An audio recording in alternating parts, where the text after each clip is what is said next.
seguimos al banquillo con el economista Ariel Baños. En una de sus ponencias siempre hace énfasis que aunque estemos en este mismo mercado, el precio de un determinado producto no debe ser el mismo, que debe tener una variación y esas revisiones deben ser frecuentes.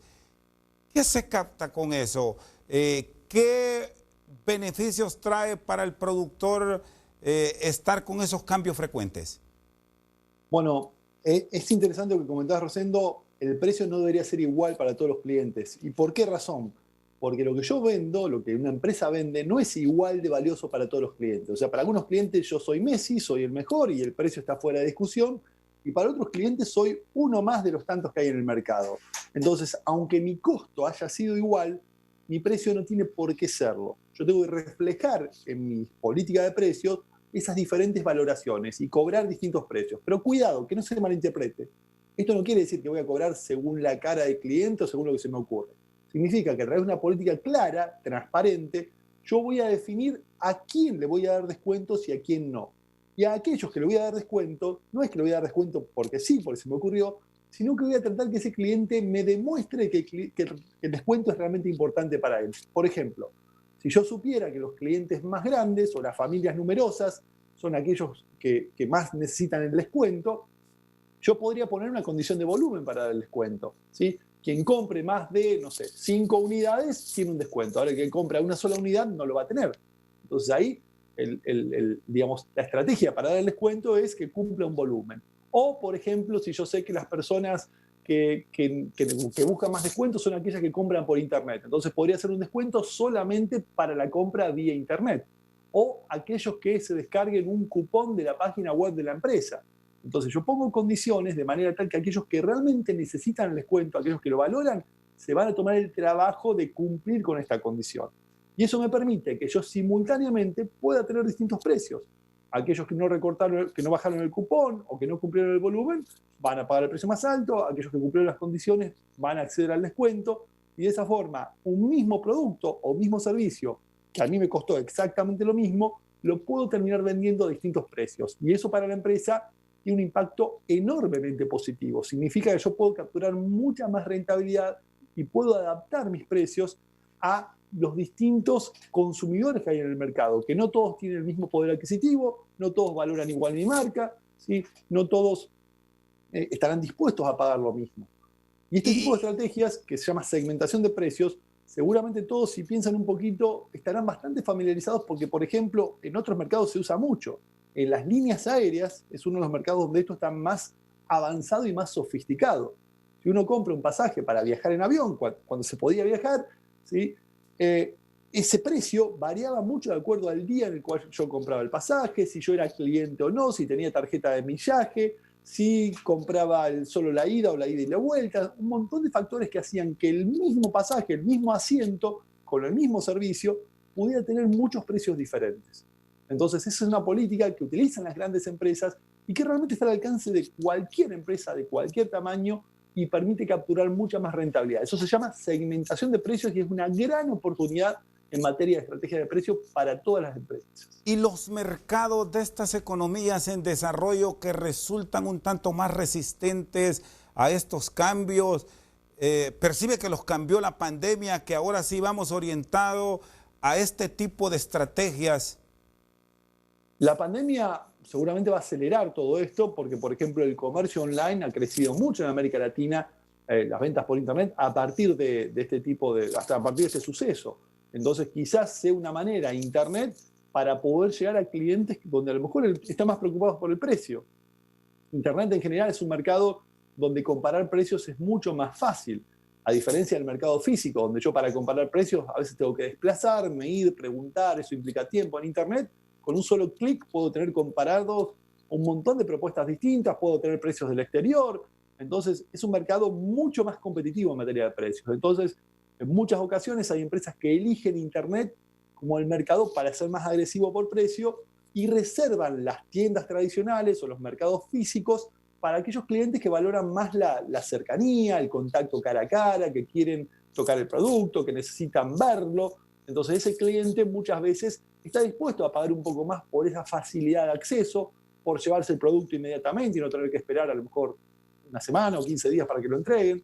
Entonces, ahora digamos, estos dos canales que muchas veces en las empresas conviven, que es el canal físico tradicional y el canal virtual, el de Internet, es una excelente oportunidad para poner en práctica estas estrategias de segmentación de precios y no tener simplemente la forma tradicional de definir precios, que era sumar al costo un margen de rentabilidad fijo, ¿sí? Y cobrar a todo el mundo lo mismo. Lamentablemente ese tipo de políticas de precio único hacen que las empresas dejen mucho dinero sobre la mesa, ¿sí? Entonces es una gran oportunidad pensar en esto de personalizar precios o segmentar precios siguiendo un poco las pautas que yo comentaba. En muchas de las actividades económicas de varios países de la región, para evitar el alza o para mantener un equilibrio en el servicio que prestan muchos gobiernos, Ariel, han mantenido la costumbre del subsidio. Así logra una estabilidad que para muchos es ficticia porque no se está cancelando lo que verdaderamente se debe pagar. Con todo este cambio, esta transformación que nos está generando al mundo el coronavirus, ¿deben mantenerse estas estrategias o es tiempo de sentarse, de analizar y buscar cambios? Bueno, todo dependerá de las finanzas de los gobiernos, porque realmente los subsidios suelen ser muy costosos y el problema es que cuando el gobierno subsidia es el gobierno que elige a quién subsidiar y muchas veces en muchos países esos subsidios no llegan realmente a los más necesitados, sino llegan a los que tienen mejores contactos con el gobierno. Entonces eso hace que en muchos casos no sea una política que tenga los mejores efectos, los mejores resultados. Lo que sería interesante de parte de los gobiernos es alentar las condiciones de competencia, que más empresas entren al mercado, donde los precios sean muy altos, favorecer el ingreso de nuevas empresas, quitar barreras o brindar créditos a nuevas empresas, estimular la innovación. Todo eso va a generar un impacto muy positivo en los clientes porque van a tener más opciones y ahí seguramente los precios se van a reducir, donde veamos que los precios a veces son excesivamente altos.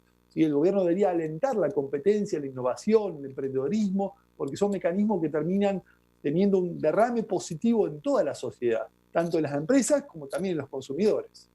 ¿Cómo se deberán diseñar estos planes a futuro en los países de la región para atraer a nuestros mercados la inversión, a sabiendas de la contracción que se está teniendo en el principal mercado, el principal consumidor del mundo, Estados Unidos, está cambiando todo ahora mismo? Bueno, para permitir justamente la inversión, la innovación, todo, los gobiernos tienen que generar condiciones creíbles, es decir, no cambiar reglas del juego permanentemente. Lamentablemente en muchos países vemos que los gobiernos permanentemente ponen nuevos impuestos o leyes que a veces cierran los mercados o protegen determinados sectores, y eso, digamos, a criterio de las empresas internacionales, no hacen atractivo el mercado. Y hay muchos mercados, sobre todo economías de América Latina, donde la inversión extranjera es muy necesaria para hacer crecer el mercado, para incentivar la producción, para mejorar los procesos productivos.